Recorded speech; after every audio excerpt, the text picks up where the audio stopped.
आता ते सुटत नाही, लय पाप केलं त्यांनी. त्यांनी त्याला ते फेडावंच लागणार आहे आता. आता ते सुटत नाही आणि सुटला पण नाही पाहिजे. कारण तोच नाही तर त्याचा पाठीराखा सुद्धा आणखीन एक मंत्री आहे. ते सुद्धा याच्यात येणं खूप गरजेचं आहे आता. कारण खून करणारापेक्षा आणि खंडणी मागणाऱ्यांपेक्षा सामूहिक कट रचणारा, सामूहिक संघटित गुन्हेगारी करणारा हा सगळ्यात मोठा गुन्हेगार आहे. ते सारमाड्या का खारमाड्या कोण आहे तो मुख्य आरोपी करणं खूप गरजेचं आहे. यायला ते का दिसलं बी नाही राव, कोण मीडियात नाही, कोणत्या चॅनलला नाही, कशाला नाही. या काही हजारो 2-2, 5-5 हजाराची प्रॉपर्टी त्याची दिसायला त्याला काय करायची एवढेच कणिक भरून पैसे असतील ना, एवढे त्याचे आहे का ते? हे 100% आहेत मंत्र्याचे ते सगळं गाबा. पाप यांनी केलं, फेडायची याला वेळ आली आता. त्याच्यासाठी पाप केले. ही सगळी प्रॉपर्टी त्याची असायला पाहिजे, म्हणून ते सुटत नाही आता. आमचे मुख्यमंत्र्यांना सरळ एक म्हणणं आहे की बाबा तुम्ही शब्द दिलेला आहे, एकही आरोपी सुटणार नाही. दुसरं आणखीन एक याला जोडून आहे की कुटुंबाकडे तुम्ही नाही आला तर कुटुंब तुमच्या घरी आलंय, त्या कुटुंबाचा अपमान होईल,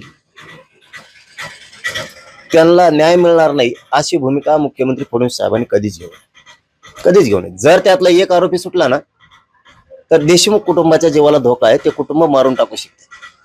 म्हणून एकही आरोपी सुटता कामा नये. आता त्याला कोणची कोठडी मिळली काय मिळली मला त्याशी देणं घेणं नाही, मला माहित पण नाही ते काय आहे ते. पण सरकारने त्याला सुटून देता कामा नये आणि न्याय देवता न्यायच करेल. त्यांना फासावरच लटकवणार 100%. कारण इतके पाप करणाऱ्या टोळ्या, इतकं मोठं पातक करणारे लोक हे राज्यासाठी घातक आहेत. हे सामाजिक संतुलन सगळे बिघडवते. त्यामुळे याला जातपात काय कळत नाही, याला जातपात कळत नाही. याला जर जातपात कळत असती ना तर धनंजय मुंडेच्या टोळीनं त्याच्या जातीला एवढी पत आहे तिथं ती उठलीच नसती यांच्यामुळे. आज त्यांना खालीमान घालून चालायची वेळ फक्त धनंजय मुंडेच्या टोळीमुळे आली. याला जातपीत काय नाही, पैसे लागतात. पैसे, छेडछाडी, बलात्कार, डाके टाकणं, चोऱ्या करणं, चोट्टे चट्टे सगळे याच्या जवळ आहेत. लोकांच्या जमिनी हडपणं, प्लॉट हडपणं हे कामं करतो. याला जातीपातीचं नाही देणं गेला. दुसऱ्या जातीवादी म्हणता येईल याच्या टोळ्या आंदोलन करती, कुठं रास्ता रोको करती, माझ्या विरोधात उठितो ह्यो धनंजय मुंडे. बेट्या तो का तुला ना 25 चौकशी होऊन दे, तुला दाखवतो परळीपासून मुंबईपर्यंत तो काय काय. ज्याला ज्याला न्याय मिळाला नाही त्याच्या मागे उभारून कसा न्याय मिळत नाही ते मी बघतोच याच्याकडे. आता त्यानं टोळ्या उठितो मला जातीवादी म्हणतो. मी वंजाऱ्याला बोललो का, धनगराला, दलित मुस्लिमांना, 18 पगड जातीच्या 12 बोलीतेदारांना कोणाला बोललो का? एकाही सामान्य व्यक्तीला मी आतापर्यंत दुखवलं. टोळ्याला बोलायचं नाही का? खून करणारे याला धडा शिकवला नाही पाहिजे का? माजून द्यायचं याला, लोकांना कापू द्यायचं का? जातीवाद म्हणजे काय? आणि मंत्र्याला बोलायचं कोणाला बोलायचं? मग मंत्र्याला बोलायचं कोणाला बोलायचं? मंत्र्याला बोलायचं कोणाला बोलायचं? या राज्यात मंत्र्यालाच बोललं जातं, त्याच्याकडे जातीनं बघितलं जात नाही. ह्यो ना याचा पाप झाकायसाठी ओबीसी म्हणतो, जातीच्या आडून गेला तो, पदराच्या आडून गेला पाहायला लागला. आता पाप तो करणार, फेडायचं पण तुलाच. म्हणून आता काल तर मुख्यमंत्र्यांना खूप मोठा आता पुरावा मिळाला, आणखीन सीसीटीव्ही मिळाले, सामूहिक कट रचला, तिथून त्याच्यानंतर खंडणी मागितली, त्याच्यानंतर खून केला. याच्यापेक्षा काय पुरावे पाहिजे? याच्यापेक्षा तुम्हाला पुरावे काय पाहिजे? आमचं सरळ मुख्यमंत्र्यांकडे म्हणणं आहे, खुनातले आणि खंडणीतले आरोपी एकच आहेत, त्यांच्यावरती 302 दाखल करा. पहिला त्यांना मोक्यात घ्या, 120 मध्ये घ्या यांना सगळ्यांना, यांचे सगळ्याचे नार्को टेस्ट करा. दुसरं की यांना खून झाल्याच्या नंतर जे आरोपी फरार होते, यांना फरार कोणी केलं, यांना गाड्या कोणी दिल्या, यांना घर कोणी दिले, पैसे कोणी दिले, यांच्या पाठीशी कोण उभा होतं, ते सगळे सांभाळणारे सुद्धा 6 आरोपी होणं गरजेचं आहे. मधल्या काळात ह्या आरोपींनी 22-23 दिवस मला वाटतं फरार होते, त्या काळात त्यांनी कोणत्या मंत्र्याला फोन केले, सरकारमधल्या कोणाकोणाला मदत घेतली, हे सुद्धा मध्ये येणं गरजेचं आहे. कारण राज्य काही एक जण चालवित नाही, ते मुख्यमंत्री साहेब लक्षात ठेवा. त्याच्या जेव्हा राज्य चालत नाही, असल्या गुंडाच्या टोळ्या चालवण्याच्या जेव्हा जर राज्य तुम्ही सांभाळणार असलाल आणि यांना जर पाठीशी घालणार असाल, यांच्या जर जामीन होणार असल्या, ते राज्यासाठी कलंक आहे. राज्यच बंद पाडणार आहेत, आम्ही सोडणार नाहीत. मुख्यमंत्री साहेब तुमच्या शब्दावरती मराठा समाज शांत, कारण तुम्ही कुटुंबाकडे आले नव्हते, कुटुंब तुमच्याकडे आलं होतं. त्या कुटुंबावरती वाईट वेळ येईल असं एकही पाऊल गृहमंत्री म्हणून आणि मुख्यमंत्री म्हणून आपण उचललं नाही, एक सुद्धा. कारण त्यातला एक आरोपी सुटला, त्या दिवशी देशमुखांचं कुटुंब संपलं म्हणून समजा. हो, हे मारून टाकणार आहे त्या कुटुंबाला, यांच्या जीवाला धोका आहे. एकही सुटता कामा नये, ही जबाबदारी मुख्यमंत्र्यांची आहे. कुटुंब तुमच्या घरी आलंय, तुम्हाला तुमचं कुटुंब म्हणून त्या देशमुख कुटुंबाकडे बघावं लागणार आहे. तुम्ही जर पाठीशी घालायचा प्रयत्न केला वाचवण्याचा एखाद्या आरोपीला जर प्रयत्न केला तर ही महाराष्ट्रातली जनता शांत बसणार नाही, ती रोष तुम्हाला परवडणार नाही. परंतु याच्याही पुढचं जाऊन सांगतो की मुख्यमंत्र्यांवरती अशा अपेक्षा दोन्ही पण आहेत. ते 100% यातला एकही आरोपी सोडणार नाही, ही आम्हाला 100% खात्री आहे आणि सुटणार पण नाही. पण जर सुटला तर सामना आमच्या संग आहे. त्यानंतर तुमची काय भूमिका असणार? कारण धनंजय मुंडे यांचं नाव जे आहे ते तुम्ही घेताय, त्याचबरोबर अनेक वेळा धनंजय मुंडेंचं नाव समोर आले, मात्र त्यांच्यावर कुठलीही कारवाई जी आहे ती सरकार करत नाही ना, राजीनामा घेत अरे त्या दलिंदाराचं कोण नाव घेतोय? ते असल्या नासक्या लोकांचं आम्ही तोंड नाव सुद्धा नाही घेत. 25-26 दिवस नाव घेतलेलं दाखवा. मी परभणीत नाव घेतलं, का घेतलं याची तरी अक्कल पाहिजे. धनंजय देशमुख याला पोलीस स्टेशन मध्ये जाऊन धमकी दिली.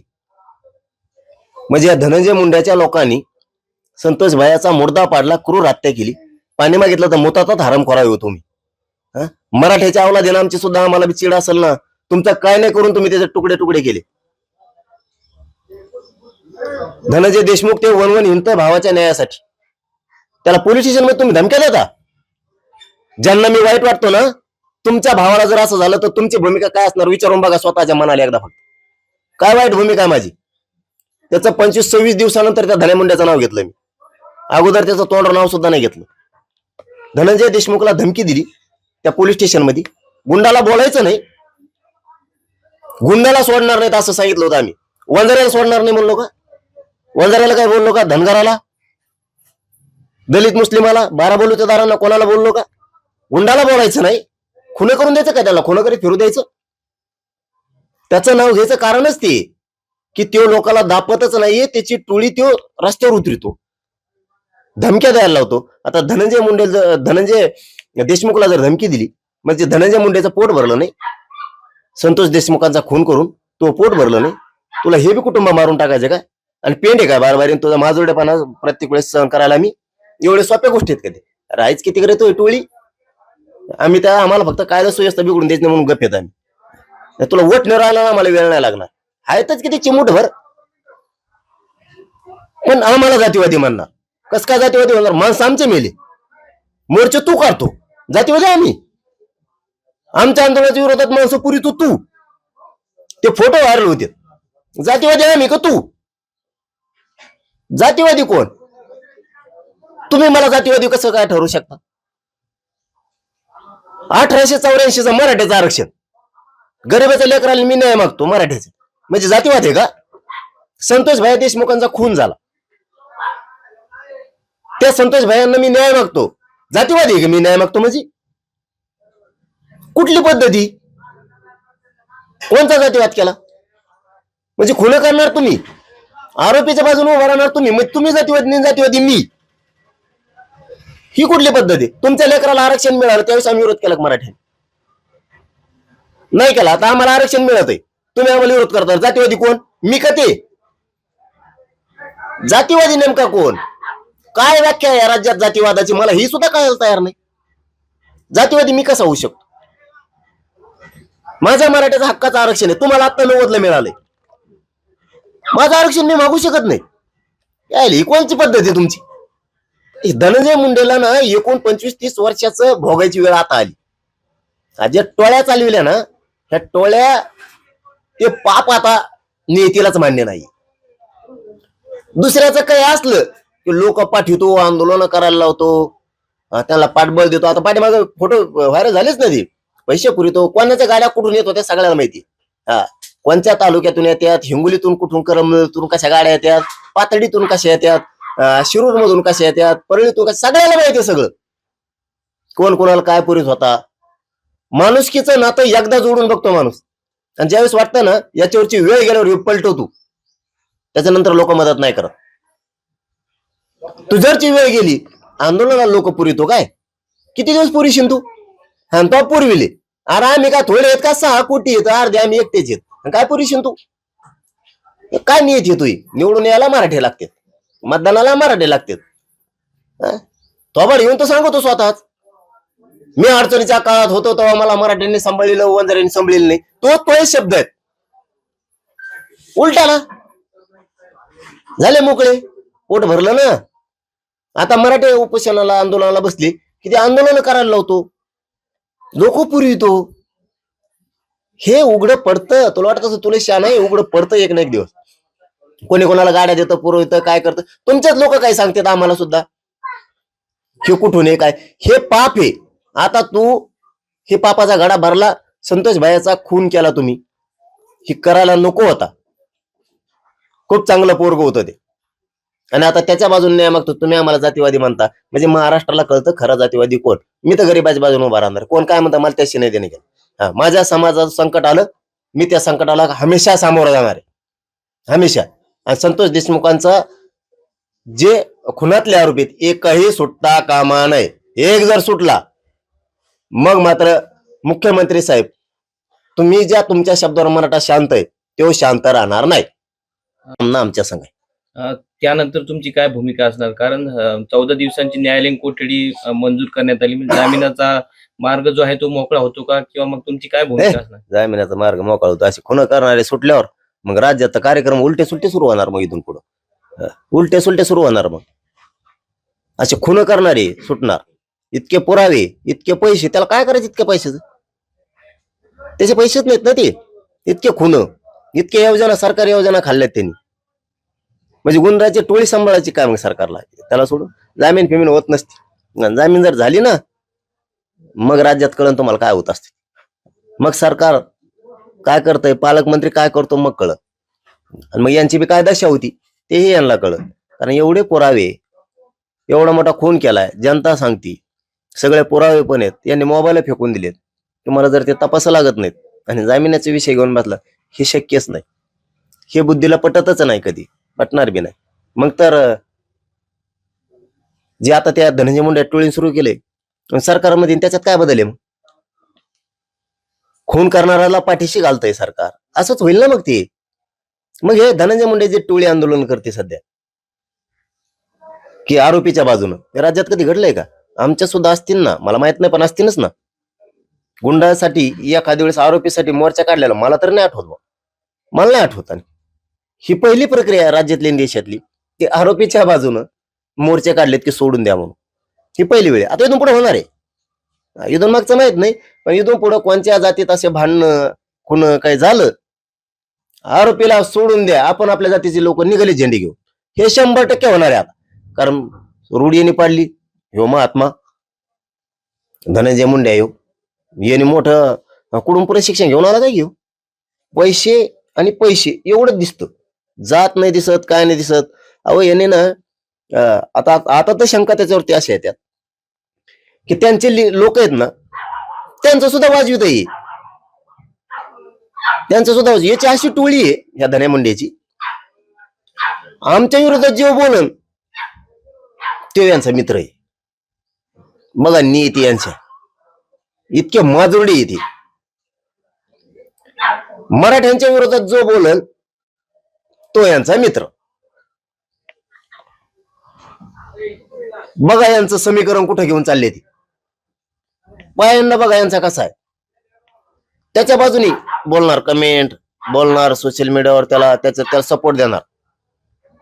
म्हणजे मराठ्यांना हे दुश्मन समजते, त्याचा अर्थ असा होतो, शत्रू समजते.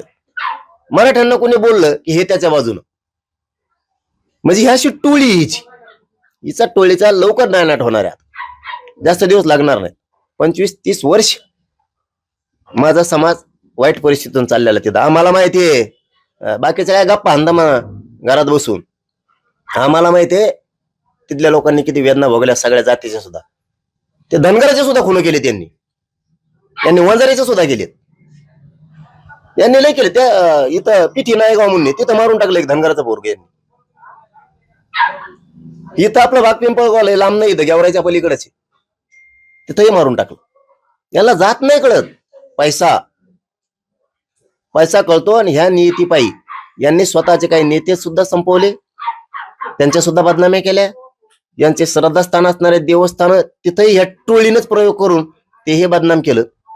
त्यांचे मोठे नेते होते, त्यांना सुद्धा जिवंतपणे मरण यातना भोगायला लावलेली हीच टोळी आमच्या नदी लागतोय. आता बेट्या धनंजय मुंड्या, तू टोळी उठितो, आंदोलन करायला लावतो, रास्ता रोको करायला लावतो, रोड पाडायला लागला वेगळा. तो यायला पुढे इथं परळीपासून मुंबईपर्यंत सगळ्यांना न्याय मिळणार आहे. आता कसं काय मिळत नाही बघतो आम्ही सुद्धा. म्हणून मुख्यमंत्र्यांनी एकही याच्यातला आरोपी सोडता कामा नये. जातीवाद हे करणार, दुसऱ्याला जातीवादी म्हणणार, पायंडे उलटे पाडालेत. राज्यात मुख्यमंत्र्यांना सांगणं आहे आमचं, आरोपीच्या बाजूने मोर्चे काढतायत. ही वाईट रूल पाडायला लागलाय, तुमच्या सत्तेचा दुरुपयोग करायला लागलाय. त्यामुळं ही चांगली गोष्ट राज्यासाठी नाहीये अजिबात. आणि खंडणीतले आणि खुनातले आरोपी एकच आहेत. त्यांना सगळ्यांना 302 लावा. जामीन एकाची होता कामा नये. जर झाली तर रस्त्यावर आम्ही आलो. सामना आमच्या संघ आहे, मुख्यमंत्र्याचा सामना आमच्या संघ आहे. त्यानंतर तुमची काय भूमिका असणार? कारण 14 दिवसांची न्यायालयीन कोठडी मंजूर करण्यात आली, म्हणजे जामिनाचा मार्ग जो आहे तो मोकळा होतो का, किंवा मग तुमची काय भूमिका असणार? जामिनाचा मार्ग मोकळा होतो. असे खुन करणारे सुटल्यावर मग राज्याचा कार्यक्रम उलटे सुलटे सुरू होणार. मग इथून पुढं उलटे सुलटे सुरू होणार. मग असे खुन करणारे सुटणार. इतके पुरावे, इतके पैसे, त्याला काय करायचे इतके पैशाचं? त्याचे पैसेच नाहीत ना ते. इतके खुन, इतके योजना, सरकारी योजना खाल्ल्यात त्यांनी. म्हणजे गुंडाची टोळी सांभाळायची काय मग सरकारला? त्याला सोडून जामीन फिमीन होत नसते. जामीन जर झाली ना, मग राज्यात कळण तुम्हाला काय होत असते. मग सरकार काय करतंय, पालकमंत्री काय करतो, मग कळत. आणि मग यांची बी काय दशा होती तेही यांना कळत. कारण एवढे पुरावे, एवढा मोठा खून केलाय, जनता सांगती, सगळे पुरावे पण आहेत. यांनी मोबाईल फेकून दिलेत. तुम्हाला जर ते तपासा लागत नाहीत आणि जामिनाचे विषय घेऊन बसला, हे शक्यच नाही. हे बुद्धीला पटतच नाही, कधी पटणार बी नाही. मग तर जे आता त्या धनंजय मुंडे टोळीने सुरू केले सरकारमध्ये, त्याच्यात काय बदल आहे? मग खून करणाऱ्याला पाठीशी घालतंय सरकार, असंच होईल ना मग ते. मग हे धनंजय मुंडे जे टोळी आंदोलन करते सध्या, की आरोपीच्या बाजूनं, राज्यात कधी घडलंय का? आमच्या सुद्धा असतील ना, मला माहित नाही पण असतीलच ना. गुंडासाठी एखाद्या वेळेस आरोपीसाठी मोर्चा काढलेला मला तर नाही आठवत. मला नाही आठवत. आणि ही पहिली प्रक्रिया आहे राज्यातली आणि देशातली, की आरोपीच्या बाजूनं मोर्चे काढलेत की सोडून द्या म्हणून. ही पहिली वेळ. आता इथून पुढे होणार आहे. इथून मागचं माहित नाही, पण इथून पुढे कोणत्या जातीत असे भांडणं खुन काही झालं, आरोपीला सोडून द्या, आपण आपल्या जातीचे लोक निघाले झेंडे घेऊन, हे 100% होणार आहे आता. कारण रूढ यांनी पाडली. ह्यो महात्मा धनंजय मुंडे येऊ, यांनी मोठं कुठून पुढे शिक्षण घेऊन आला काय? घेऊ पैसे आणि पैसे एवढंच दिसतं, जात नाही दिसत, काय नाही दिसत. अहो याने ना आता आता तर शंका त्याच्यावरती अशा येतात की त्यांचे लोक आहेत ना, त्यांचं सुद्धा वाजवित आहे. त्यांचं सुद्धा याची अशी टोळी आहे ह्या धन्या मुंडेची, आमच्या विरोधात जेव्हा बोलन तो यांचा मित्र आहे. बघा नीती यांच्या इतके माजुरडी येते. मराठ्यांच्या विरोधात जो बोलन तो यांचा मित्र.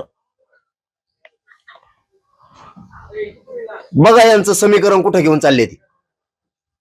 पायांना बघा यांचा कसा आहे. त्याच्या बाजूनी बोलणार, कमेंट बोलणार, सोशल मीडियावर त्याला सपोर्ट देणार. म्हणजे मराठ्यांना हे दुश्मन समजते. त्याचा अर्थ असा होतो, शत्रू समजते. मराठ्यांना कोणी बोललं की हे त्याच्या बाजूनं, म्हणजे ही अशी टोळी हिची. हिचा टोळीचा लवकर नायनाट होणार आहे. जास्त दिवस लागणार नाही. 25-30 वर्ष माझा समाज वाईट परिस्थितीतून चाललेला तिथं. आम्हाला माहितीये, बाकीच्या काय गप्पा हंदामा घरात बसून. आम्हाला माहितीये तिथल्या लोकांनी किती वेदना भोगल्या, सगळ्या जातीच्या सुद्धा. ते धनगराचे सुद्धा खून केले त्यांनी वंजारीचे सुद्धा केलेत. यांनी लय केले. त्या इथं पिठी नायगाव म्हणून तिथं मारून टाकलं एक धनगराचा पोरग. इथं आपलं भाग पिंपळगाव लांब नाही, इथं गेवराईच्या पलीकडचे, तिथंही मारून टाकलं. याला जात नाही कळत. पैसा कळतो. आणि ह्या नीतीपायी यांनी स्वतःचे काही नेते सुद्धा संपवले, त्यांच्या सुद्धा बदनाम्या केल्या. यांचे श्रद्धास्थान असणारे देवस्थान तिथेही ह्या टोळीनंच प्रयोग करून तेही बदनाम केलं. त्यांचे मोठे नेते होते, त्यांना सुद्धा जिवंतपणीच मरण यातना भोगायला लावलेली हीच टोळी आमच्या नदी लागतोय आता. बेट्या धनंजय मुंड्या, तू टोळी उठितो, आंदोलन करायला लावतो, रास्ता रोको करायला लावतो, रोड पाडायला लागला वेगळा. तो यायला पुढे इथं परळीपासून मुंबईपर्यंतची सगळ्यांना न्याय मिळणार आहे. आता कसं काय मिळत नाही बघतो आम्ही सुद्धा. म्हणून मुख्यमंत्र्यांनी एकही याच्यातला आरोपी सोडता कामा नये. जातीवाद हे करणार, दुसऱ्याला जातीवादी म्हणणार, पायंडे उलटे पाडालेत. राज्यात मुख्यमंत्र्यांना सांगणं आहे आमचं, आरोपीच्या बाजूने मोर्चे काढतायत. ही वाईट रूल पाडायला लागलाय, तुमच्या सत्तेचा दुरुपयोग करायला लागलाय. त्यामुळं ही चांगली गोष्ट राज्यासाठी नाहीये अजिबात. आणि खंडणीतले आणि खुनातले आरोपी एकच आहेत, त्यांना सगळ्यांना 302 लावा. जामीन एकाची होता कामा नये. जर झाली तर रस्त्यावर आम्ही आलो, सामना आमच्या संघ